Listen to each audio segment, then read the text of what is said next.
یہ آیت کا جو نمبر ہے یہ بعد میں لکھا ہوتا ہے، پہلے بھی بتایا تھا مجھ سے بھی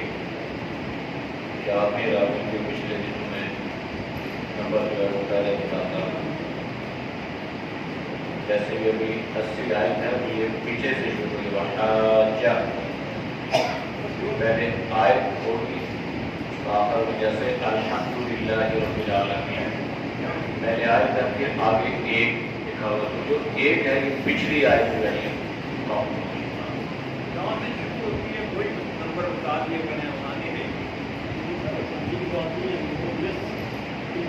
تو تھوڑا سا مس گائیڈ یا مس انڈرسٹینڈنگ ہو جاتی ہے، بات کو سمجھ نہیں پاتی ہے۔ یہ ذہن میں رکھے نا جو آیت نمبر ہوتا ہے جیسے ابھی 80 میں ہے اس کا مطلب ہے یہ آیت پیچھے سے شروع ہو رہی ہے۔ میں یہ بتا رہا ہوں کہ کل کرنا صاحب نے بتایا میں ذہن میں نہیں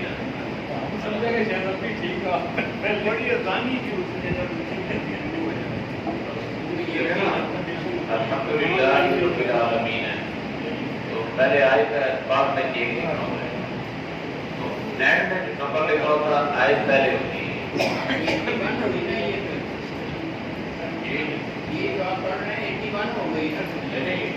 یہ میں 80 پڑھوں گا ابھی،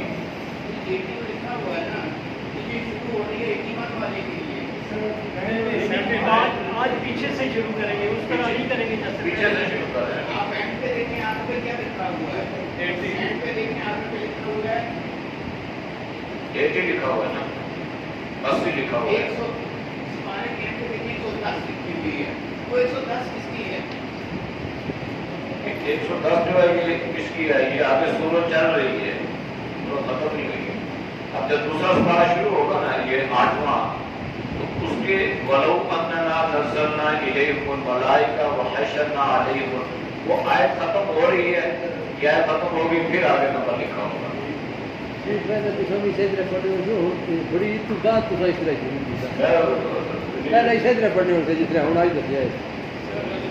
أعوذ بالله من الشيطان الرجيم، بسم الله الرحمن الرحيم، وحاجه قومه قال أتحاجوني في الله وقد هدان ولا أخاف ما تشركون به إلا أن يشاء ربي شيئا وسع ربي كل شيء علما أفلا تتذكرون وكيف أخاف ما أشركتم ولا تخافون أنكم أشركتم بالله ما لم ينزل به عليكم سلطانا فأي الفريقين أحق بالأمن إن كنتم تعلمون الذين آمنوا ولم يلبسوا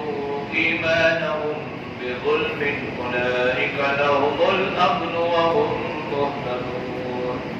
صدق الله العظيم۔ ترجمہ وحاجه اور اس سے جھگڑے قومه اس کی قوم،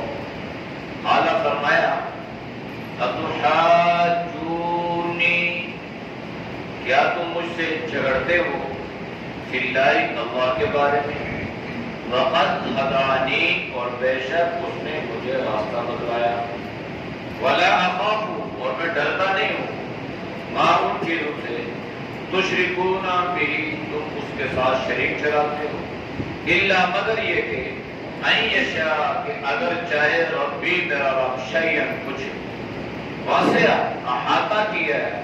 ربی میرے رب نے کل شیء ہر چیز کا علم نے، افلا تتذکرون کیا غور و فکر نہیں کرتے، کیا تدبر نہیں کرتے، وکیف اور کس طرح اخاف میں ڈروں ما ان چیزوں سے اشرکتم تم شرک کرتے ہو، ولا تخافون اور تم ڈرتے نہیں ہو، انکم بے شک تم اشرکتم تم شریک ٹھہراتے ہو باللہ ساتھ اللہ کے، ما لم ان چیزوں کو نہیں اتاری، ينزل اتاری بھی اس کی علیکم تم پر سلطانن کوئی دلیل فأی الفریقین بس ان دو فریقوں میں سے کون سا فریق احق زیادہ حقدار ہے بالامن امن کا بالنبی کا ان کنتم تعلمون اگر تم جانتے ہو الذین جو لوگ آمنوا ایمان لائے ولم یلبسوا اور نہیں ملایا ایمانہم اپنے ایمان کے ساتھ بظلم کسی ظلم کو اولئک لهم الامن یہی وہ لوگ امن والے ہیں وہم مہتدون اور وہی ہدایت یافتہ ہیں بات چل رہی تھی حضرت ابراہیم خلیل اللہ نے اپنی قوم کو سمجھانے کے لیے عقلی دلائل کا سہارا لیا دلائل جو ہے یہ دو طرح کی ہوتی ہے ایک کا تعلق انسان کے عقل کے ساتھ ہے اور ایک کا تعلق نقل کے ساتھ ہے اس نقل سے مراد وہ نقل نہیں ہے جو اس کو ہم اپنی زبان میں نقل کہتے ہیں رد نہیں کہتے ہیں جی یہ وہ نہیں اس سے مراد وہ نقل ہے جو منقول چلی آ رہی ہو جو حضرت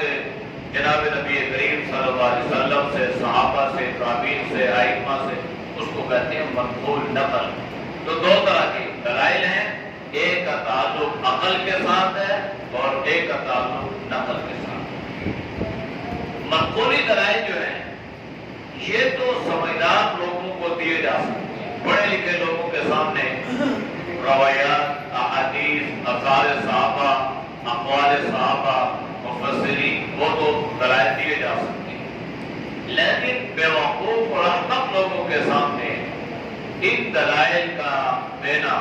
وہ تو اس کو سمجھتے ہی نہیں ہے زیادہ اس کو کوئی فائدہ نہیں تو ان کے لیے عقل کا سہارا لینا پڑتا ہے ان کو عقلی دلائل دینے پڑتے ہیں تو حضرت ابراہیم نے ان کو عقلی دلائل عقل میں آنے والی جو باتیں ہیں سمجھ میں آنے والی جو باتیں ہیں جن کو ہر ذی شعور آدمی یا ذی استعداد آدمی سمجھ لیتا ہے اگر سمجھنے کی کوشش کرے حضرت ابراہیم نے ان کے سامنے سارے دلائل رکھے عقلی بات ان کی سمجھ میں نہ آئی اب ان عقلی دلائل کا جواب قوم نے کیسے دیا قوم کا رویہ کیسا تھا قوم کا طرز عمل کیسا تھا آج کی آیات میں اللہ نے اس کا ذکر فرمایا وَحَاجَّهُ قَوْمُهُ ان کی قوم ان سے لڑنے لگی جھگڑا کرنے لگی اب چاہیے تو یہ تھا نا حضرت ابراہیم نے تو کوئی ایسی بات نہیں کی تھی حضرت ابراہیم تو فرماتے رہے کہ ٹھیک ہے میں تاروں کی پوجا کر لیتا ہوں تاروں کو اپنا رب مان لیتا ہوں میں چاند کو اپنا رب مان لیتا ہوں میں سورج کو اپنا رب بنا لیتا ہوں لیکن جب وہ اپنی ڈیوٹی ذمہ داری پوری کر کے غائب ہو جاتے ہیں حضرت ابراہیم فرماتے ہیں جو چھپ جائے غائب ہو جائے وہ رب تو نہیں ہو سکتا یعنی میں تو ایسے عمل نہیں کروں گا میں تو یہ گمراہی والا کام نہیں کروں گا میرے رب نے تو مجھے جو راستہ بتلایا وہ یہ راستہ نہیں ہے یہ بڑے مثبت انداز سے حضرت ابراہیم کا طرز عمل تھا وہ یہی انداز تبلیغ ہر آدمی کو اپنانا چاہیے اور دلائل کے اعتبار سے بھی یہی طرز عمل اختیار کرنا چاہیے جذباتی نہیں ہونا چاہیے اور آپے سے باہر نہیں ہونا چاہیے اور دلائل کا جواب گولی یا گالی سے نہیں دینا چاہیے بلکہ دلیل کا جواب انسان دلیل کے ساتھ دے حضرت ابراہیم نے سمجھایا قوم بیوقوف تھی نہ سمجھ تھی تو کیا کرنے لگی وَحَاجَهُ قَوْمُهُ اس کی قوم ان سے جھگڑنے لگی جب جھگڑنے لگی نا تو حضرت ابراہیم نے کیا فرمایا قال حضرت ابراہیم نے فرمایا اتحاجونی کیا تم مجھ سے جھگڑتے ہو کیا تم مجھ سے لڑتے ہو یعنی کون سی ایسی وجہ ہے یا خواہ تم کیوں لڑتے ہو یہ کوئی جھگڑے کی بات نہیں ہے بھائی میں نے آپ کو مثبت انداز سے سمجھانے کی کوشش کی ہے بات سمجھ میں آ جائے تو عمل کر لو نہیں آتی تو اپنا راستہ اختیار کرو میں نے کوئی تمہیں زبردستی وہاں سے پکڑ کے کھینچا تھوڑا ہی ہے یا میں نے تمہارے اوپر کوئی گولی تھوڑی ہی چلائی ہے میرا جو کام تھا میں نے اپنا کام پورا کیا ہے بھائی اس میں کوئی لڑائی جھگڑے والی بات تو ہے نہیں ہے مجھ سے کیوں لڑتے ہو اور فی اللہ ہی وہ بھی اللہ کے بارے تو تم اللہ کے بارے میں لڑ رہے ہو، سورج رب، چاند رب، ستارے، تو یہ اللہ کے بارے میں لڑنا ہے نا، جبکہ اللہ جو ہے وہ رب ہے اور وہی حقیقی معنوں میں پالنے والا، تربیت کرنے والا، پرورش کرنے والا وہی ذات ہے۔ اللہ کے بارے میں لڑتے ہو۔ وقت ہدانی، اور صورتحال یہ ہے کہ میرے رب نے مجھے راستہ بتلایا، میرے رب نے مجھے ہدایت عطا کی، مجھے اللہ کی عطا کردہ ہدایت تھی جس کو لے کر میں چلا، اور اسی ہدایت کے ذریعے سے میں نے آپ کو سمجھانے کی کوشش کی ہے، جس کے علاوہ میں نے کوئی اور طرز عمل یا کوئی اور راستہ اختیار نہیں کیا۔ میرے رب نے مجھے ہدایت اللہ کے قبضے دی۔ حضرت ابراہیم کیا فرما رہے ہیں؟ اللہ کا خلیل، کہ میرے رب نے مجھے ہدایت دی ہے، تو ہدایت اللہ کے قبضے میں ہے۔ ہدایت اللہ سے مانگیں گے تو اللہ ہدایت عطا کر دے گا، ورنہ اگر ہدایت کے طالب نہیں بنیں گے تو اس عظیم دولت اور عظیم سرمایے سے اور قیمتی اثاثے سے بہروں کو رہ جائیں گے۔ والذین جاہدوا فینا لنہدینہم سبلنا، جو ہمارے راستے میں جدوجہد، کوشش، سعی کرتے ہیں، محنتیں، مشقتیں، صعوبتیں برداشت کرتے ہیں، اللہ فرماتا ہے کہ ہم ان کے لیے ہدایت کے راستے کھول دیتے ہیں۔ تو اللہ سے ہدایت کے طالب بنیں گے تو اللہ ہدایت عطا فرمائے گا۔ پھر حضرت ابراہیم نے جب قوم کا یہ رویہ دیکھا تو قوم نے یہ سمجھا کہ شاید یہ ہم سے ڈر جائے گا، لیکن جس کے دل میں اللہ کا خوف ہو وہ غیر اللہ سے ڈرتا نہیں۔ اس سے کیا ڈر ہے؟ جب اس کا یقین ہے اللہ پر کہ اللہ میرا محافظ، اللہ میری حفاظت کرنے والا، اللہ مجھے بچانے والا، جب ایمان اور یقین مضبوط ہے تو اس کی نظریں کبھی بھی اسباب پر نہیں آئیں گی، اس کی نظریں مسبب الاسباب پہ رہیں گی، اللہ پہ رہیں گی۔ تو قوم نے سوچا کہ ہم ان کو اپنی طاقت سے اور اس انداز سے زبردستی ان کو ڈرائیں گے، دھمکائیں گے تو شاید یہ ڈر جائے اور یہ دعوت چھوڑ دے اور ہمارے بتوں کو برا بھلا کہنا چھوڑ دے۔ ہم چونکہ طاقتور لوگ ہیں، سپر پاور ہے، لہٰذا ہمارے طاقت سے یہ مرغوب ہو جائے گا اور دعوت چھوڑ دے گا۔ لیکن اللہ والے ان کو جتنا دبایا جاتا ہے اللہ ان کو اتنا ہی اٹھاتا ہے، ان کو جتنے دبانے کی کوشش کی جاتی ہے اللہ ان کو اسی عطا سے زندہ فرماتا ہے۔ تو اس لیے اللہ نے کیا فرمایا کہ آپ یہ اعلان فرما دیں وَلَا أَخَافُ، میں ڈرتا ورتا نہیں، میں کسی سے نہیں ڈرتا بھائی، میں تم سے کیوں ڈروں؟ ہمارا کیا خیال ہے کہ میں ڈر جاؤں اور دعوت کو چھوڑ دوں اور اللہ کی طرف بلانے کو چھوڑ دوں؟ نہیں بھائی، ڈرتا نہیں ہو۔ مَا تُشْرِكُونَ بِهِ، ان چیزوں سے جن کو تم نے اللہ کا شریک بنا لیا۔ بات کرو انسان کے ساتھ خود کو برا بلا مت کہو بھائی، وہ تمہیں نقصان دے گا، فلاں کو مت کہو فلاں کی وجہ سے تمہیں، فلاں کو یہ نہ کہو ہو سکتا ہے تمہیں کوئی یہ چیز نقصان ہو جائے یا تمہیں جو ہے اس سے کوئی اذیت اٹھانی پڑے۔ حضرت ابراہیم نے عقائد اور نظریات کی اصلاح فرمائی اور فرمایا ہاں الا ان یشاء ربی شیئا، جو کچھ میرا رب چاہے گا وہی ہوگا۔ اگر میرے رب نے میرے مقدر میں نفع لکھا تو مجھے نفع ملے گا، اگر میرے رب نے میرے مقدر میں نقصان لکھ دیا تو مجھے نقصان اٹھانا پڑے گا۔ میرے رب نے میرے مقدر میں کوئی تکلیف لکھ دی ہے، اس تکلیف کا، اس مصیبت کا مجھے سامنا کرنا پڑے گا، کوئی اس کو ڈال نہیں سکتا۔ الا ان یشاء ربی شیئا، ان کو برا بھلا کہنے سے کچھ نہیں ہوتا، اگر میرا رب جو چاہے گا وہی ہوگا۔ یہ عقیدہ حضرت ابراہیم نے قوم کے سامنے رکھا اور اللہ کو حضرت ابراہیم کے ان عقائد اور نظریات اور اس موقف اور اس دلیری کی یہ ادا ایسی پسند آئی کہ اللہ نے اس کا ذکر قرآن مجید میں فرما دیا۔ حضرت ابراہیم نے فرمایا وسع ربی کل شیء علما، میرے رب کا علم اتنا وسیع ہے کہ کائنات کی ہر چیز کو اللہ کے علم نے اپنے اندر سمیٹا مشاہدہ کیا. یعنی کوئی ایسی چیز نہیں ہے جو اللہ کے علم سے، اللہ کے نوٹس سے وہ باہر ہو. وہ اللہ کے نوٹس میں ہے، وہ اللہ کے علم میں ہے. اللہ اسے دیکھتا بھی ہے، اللہ اسے کھلاتا بھی ہے، اللہ اسے سلاتا بھی ہے، اللہ اسے پلاتا بھی ہے، اللہ اس کی سنتا بھی ہے. تو اللہ وہ آپ نے سنا ہوگا کہ حضرت موسیٰ علیہ السلام جو ہے وہ کپڑے دھو رہے ہیں، آسا مارا کپڑے کے اوپر، اس کی وجہ سے چٹان پھٹی. اس چٹان میں دیکھا کہ ایک کیڑا جو ہے وہ اپنے منہ میں ایک دانہ لیے ہوئے ہے. تو حضرت موسیٰ علیہ السلام نے کہا کہ اللہ کا علم اس قدر وسیع ہے کہ اللہ نے اس کیڑے کو اس پتھر کی یعنی اس چٹان کے اندر کئی تہوں میں پیدا کیا.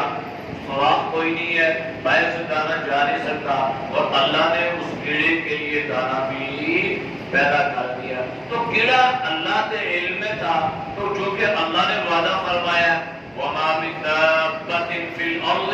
إِلَّا عَلَى اللَّهِ رِزْقُهَا، ہر چیز کی روزی کا ذمہ اللہ نے لیا ہے. وہ کیڑا بھی اللہ کی مخلوق ہے، اس کا ذمہ بھی اللہ نے لیا ہے. اللہ نے وہاں پہ اس کو روزی کا یہ سامان فراہم کیا کہ اللہ نے اس کیڑے کے لیے اس پتھر کے اندر دانہ پیدا فرما دیا. یہ اللہ کا علم کتنا وسیع ہے. حضرت ابراہیم فرما رہے ہیں کہ مجھے خوف کی کیا ضرورت ہے، میں جو تم سے کہہ رہا ہوں تمہارا جو رویہ ہے وہ میرے اللہ کے نوٹس میں ہے، میرے اللہ کے علم میں ہے. تم جو کچھ کرو گے اس سے اللہ میری حفاظت فرمائے گا. افلا تذکرون، کیا سمجھتے نہیں ہو؟ کیا غور کے لیے یہ باتیں کافی نہیں ہیں؟ کیا سمجھ میں آنے کے لیے اتنے دلائل کافی نہیں ہے؟ اتنے دلائل میں نے تمہیں دے دیے ہیں، اب تو تمہیں سمجھ آنا چاہیے. لیکن بیوقوفی کی حد ہوتی ہے. جب انسان بیوقوف اور احمق بن جائے تو اس کے اوپر نہ عقلی دلائل کام کرتے ہیں اور نہ نقلی دلائل کام کرتے ہیں. وَكَيْفَ أَخَافُ مَا أَشْرَكْتُمْ، میں کیوں ڈروں، میں خوف کیوں محسوس کروں ان چیزوں کا جن کو تم شریک ٹھہراتے ہو. وَلَا تَخَافُونَ أَنَّكُمْ أَشْرَكْتُم بِاللَّهِ، اور صورتحال یہ ہے کہ تم ڈرتے بھی نہیں ہو اور اللہ کے ساتھ اللہ کے غیر کو شریک بھی ٹھہراتے ہو. لیکن ایک بڑی عجیب بات ہے، بعض مرتبہ انسان جو ہے نا وہ حق بات کہتے ہوئے ڈرتا ہے. حق بات سچی بات ہے نا، انسان ڈر رہا ہے. اور بعض مرتبہ انسان غلط بات کہتے ہوئے بھی نہیں ڈرتا. یہ انسانی فطرت ہے. آپ کبھی حق کا اعلان کرنا پڑ جائے تو آپ ہزار مرتبہ سوچیں گے یہاں پہ بولوں گا تو یہ لڑائی ہو جائے گی، کتنا فساد ہو جائے گا، لوگ تانے دیں گے، پتھراؤ وغیرہ وغیرہ بہت انسان. لیکن جب کوئی انسان غلط عمل کر رہا ہے، خلاف شریعت کوئی عمل کر رہا ہوتا ہے، وہ تو خلاف شریعت عمل کرتا ہوا نہیں ڈرتا. اور ایک آدمی شریعت پر عمل کرتے ہوئے وہ خوف محسوس کر رہا ہوتا ہے. تو حضرت ابراہیم نے فرمایا کہ بھائی میں کیوں ڈروں، میں کس بات کا خوف، میں تو حق پہ ہوں اور آپ کے ساتھ اللہ کی مدد اور نصرت ہوتی ہے. اور صورت یہ ہے کہ تمہیں اس بات کا خوف نہیں ہے کہ تم اللہ کے ساتھ اللہ کے غیر کو شریک ٹھہراتے ہو، اللہ کی مخلوق کو تم اپنا رب مانتے ہو، اور تمہیں تو اس بات کا خوف اور ڈر نہیں ہے اور میں کیوں ڈروں. اس سے معلوم یہ ہوا کہ حق بات کا اظہار کرتے ہوئے سچی بات جو سنت اور شریعت کے مطابق ہو، اس میں انسان کو کبھی بھوکلاہٹ کا شکار نہیں ہونا چاہیے. اس میں ڈرنا نہیں چاہیے. پریشانیاں تو آتی ہیں، امتحان تو آتے ہیں، جناب نبی کریم صلی اللہ علیہ وسلم پر بھی آئے اور اب بھی آئیں گے اور قیامت تک آتے رہیں گے. لیکن یاد رکھنا حق کے ساتھ اللہ کی مدد اور نصرت ہوتی ہے اور بالآخر فتح حق کی ہوتی ہے. اس لیے بات اپنی ذمہ داری انسان پوری کرے اور بتائے بھائی حق یہ ہے، باطل یہ ہے، سچ یہ ہے، جھوٹ یہ ہے، سنت یہ ہے، بدعت یہ ہے، اور توحید یہ ہے، اور شرک یہ ہے، اللہ یہ ہے اور اللہ کی مخلوق یہ ہے. یہ ساری چیزیں اپنی طرف سے انسان اور واضح کر دے. کوئی عمل کرے گا تو اللہ اس کو ہدایت نصیب فرمائے گا، اللہ آپ کو بھی اجر دے گا، نہیں کرے گا تو انسان اپنا ہی وہ نقصان کرے گا۔ مَا لَمْ يُنَزِّلْ بِهِ عَلَيْكُمْ سُلْطَانًا، کیا تمہیں اللہ نے اس چیز کی کوئی دلیل دی ہے؟ کیا اللہ نے تمہیں اس کی سند دی ہے کہ تم سورت کو اپنا رب مان لو، تم غیر اللہ کو اپنا معبود بنا لو، اور تم غیر اللہ کی پرستش کرو، اور تم غیر اللہ کو اپنا حاجت روا اور مشکل کشا مان لو؟ کیا اللہ نے ایسا حکم اتارا ہے؟ بالکل تو ڈوب بات، یعنی بات تو حضرت ابراہیم اپنی قوم سے، اور اللہ نے قرآن میں ذکر کر دیا، اور یہ ہمارے لیے اسوہ ہے۔ اللہ نے قرآن میں ذکر کیا کہ ابراہیم کی زندگی میں بھی تمہارے لیے اسوۃ الحسنہ، اللہ نے قرآن میں ذکر کیا، حضرت ابراہیم کا نام لے کر ذکر فرمایا۔ تو یہاں پہ اللہ نے اس انداز سے ذکر فرما دیا کہ کہیں پر اگر بات کرو تو اس کے سامنے یہ بات کہو، بھائی یہ جو تم کام کرتے ہو کیا اللہ نے تمہیں ایسا کرنے کا حکم دیا ہے؟ کیا تمہارے عقائد نظریات قرآن اور سنتوں سے جو ہے وہ ٹھیک ہے، یا تم غلط راستے پہ جا رہے ہو؟ فَأَيُّ الْفَرِيقَيْنِ أَحَقُّ بِالْأَمْنِ إِن كُنتُمْ تَعْلَمُونَ، دو فریق بن گئے، ایک حضرت ابراہیم ہے، ایک ان کا مخالف ہے۔ فرمایا کہ بھائی تم جانو ان دو فریقوں میں سے کون سا فریق بالامن، امن پر ہے، دل جمی پر ہے، ثابت قدمی پر ہے۔ اگر تم اس بات کو سمجھتے ہو وہ تو حق والے ہیں، وہ تو اللہ والے ہیں، وہ تو اللہ کی بات کرنے والے ہیں، وہ تو اللہ کے دین کی اشاعت کرنے والے لوگ ہیں، اس لیے حضرت ابراہیم نے واضح طور پہ فرما دیا کہ فیصلہ کر دو، تم کر دو فیصلہ۔ الذین آمنوا، الذین جو لوگ ایمان لائے، ولم یلبسوا ایمانہم، اور اپنے ایمان کے ساتھ کسی چیز کو خلط ملط نہیں کیا، اپنے ایمان کے ساتھ انہوں نے ملاوٹ نہیں کی۔ ایمان کے ساتھ بھی ملاوٹ ہے، ایمان کے ساتھ شرک کی ملاوٹ، ایمان کے ساتھ بدعات کی ملاوٹ، ایمان کے ساتھ خرافات، یہ ساری چیزیں ملاوٹیں ہیں۔ تو اللہ کو ملاوٹ پسند نہیں ہے۔ الا للہ الدین الخالص، اللہ ہمارا میرا دین بالکل خالص ہے، اس میں کسی قسم کی کوئی ملاوٹ نہیں، اذان میں ملاوٹ، نماز میں ملاوٹ، دین میں ملاوٹ، اخلاق میں ملاوٹ، کھانے پینے کی چیزوں میں ملاوٹیں تو ہیں ہی ہے نا، لیکن ہم اتنے پہ ہی سو گئے کہ ہم نے دین میں بھی ملاوٹیں کرنا شروع کر، اپنی مرضی کرنی، جو جی میں آ رہا وہی کر لیں۔ تو اللہ نے فرمایا کہ جو ایمان والے لوگ ہیں وہ اپنے ایمان کے ساتھ ملاوٹ نہیں کرتے، بے ظلم کسی زیادتی کی، چاہے وہ شرک کی ہو، چاہے وہ بدعت کی ہو، چاہے وہ کسی رسد کی ہو، چاہے وہ اخلاق کے اعتبار سے ہو، یہ معاملات ایمان کے ساتھ کوئی ملاوٹ نہیں کرتے۔ جو چیز اللہ نے، اللہ کے نبی نے فرما دی ہے، منوعاً اسی پر عمل کرنا ہے، اس کے ساتھ اپنی مرضی کو اس دین میں ایڈ نہیں کرنا۔ اولئک لہم الامن وہم مہتدون، اگر امن چاہتے ہیں نا تو امن یہی ہے کہ خالصتاً پکے مسلمان بنیں۔ بس یہ جو تتر بٹیر والے معاملات ہمارے اندر چلتے ہیں کچھ ہو، بالکل اخلاص کے ساتھ مخلص مسلمان بن جائیں گے تو اللہ ہمیں دو چیزیں عطا فرمائے گا، اور اللہ نے دونوں چیزوں کا وعدہ قرآن کریم میں کر دیا ہے۔ ایک یہ ہے کہ اللہ امن، اطمینان، سکون، دل جمی، ثابت قدمی اللہ عطا فرمائے گا، اور دوسرا اللہ ہدایت عطا فرمائے گا، اور دنیا میں رہنے کے لیے ان دونوں چیزوں کا ہونا ضروری ہے۔ انسان خلقتی ہے، امن نہیں ہے، سکون نہیں ہے، اس کی دولت کا اس کو کم فائدہ نہیں ہے۔ اسی طرح اگر انسان ہدایت والی زندگی نہیں گزار رہا، وہ تو جانور بھی گزار رہے ہیں، تو یہ دو قیمتی چیزیں اللہ عطا فرمائے گا اس صورت میں جب ہم اپنے ایمان کو خالص رکھیں گے۔ اعوذ باللہ من الشیطان الرجیم،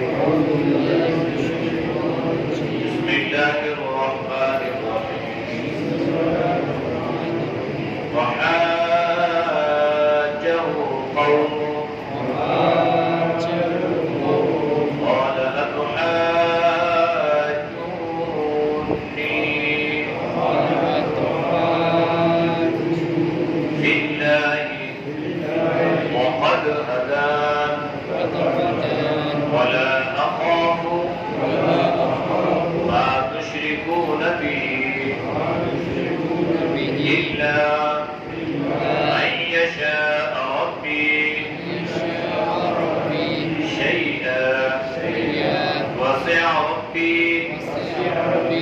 كل شيء علما أفلا تتذكرون وكيف أخاف ما أشركتم ولا تخافون أنكم أشركتم بالله ما لم ينزل به عليكم سلطانا فأي الفريقين أحق بالأمن إن كنتم تعلمون الذين آمنوا ولم يلبسوا إيمانهم بظلم أولئك لهم الأمن وهم مهتدون الحمد لله رب العالمين والصلاة والسلام على النبي الأمي وعلى آله وصحبه أجمعين یا اللہ ہم سب کے صغر کے کو معاف فرما گناہوں سے حفاظت فرما نیک اعمال کی توفیق نصیب فرما بری اعمال سے اللہ پوری امت کی حفاظت فرما شرک و بدعت سے رسومات و خرافات سے اللہ پوری امت کی حفاظت فرما یا اللہ توحید و سنت پر عمل کرنے کی توفیق نصیب فرما یا اللہ جتنے دوست و بزرگ تیری رضا کے لیے سے قرآن سنتے ہیں اللہ ان کے سننے کو قبول فرما یا اللہ سب کی جان میں مال میں ایمان میں صحت میں برکتیں عطا فرما ہر پریشانی سے ہر امتحان سے ہر شر سے اللہ کو سب کی حفاظت فرما صلی اللہ تعالی علیہ وسلم وعلی آلہ وصحبہ اجمعین برحمتک یا